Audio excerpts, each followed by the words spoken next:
Okay, so I got back from the grocery store. I was grocery shopping. I grabbed some chicken to cook for dinner.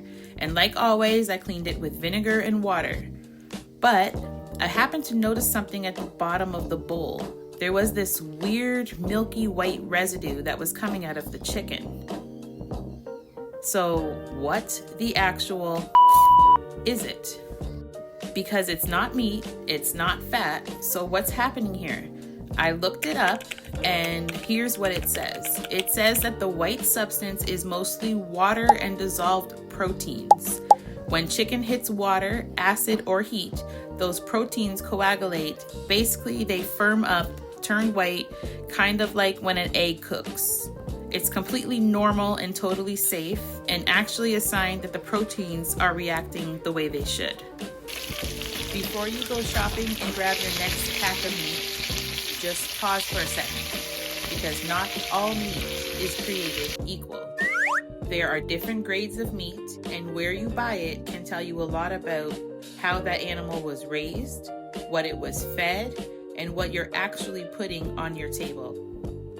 Whether you believe it or not, some companies are experimenting with lab-grown or 3D printed meat. It is already here and available.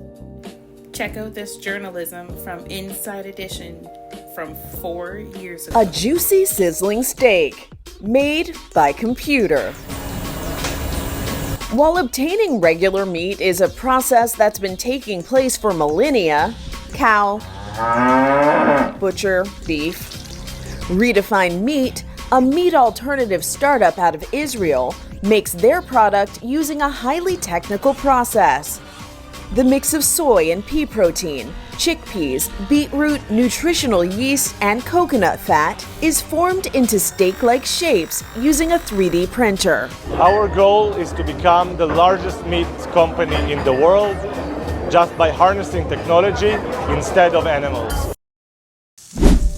What are we to do when we just want to eat clean, chemical-free produce and real meat?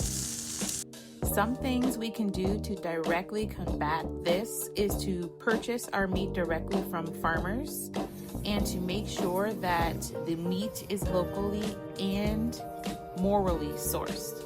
Catch you in the next video.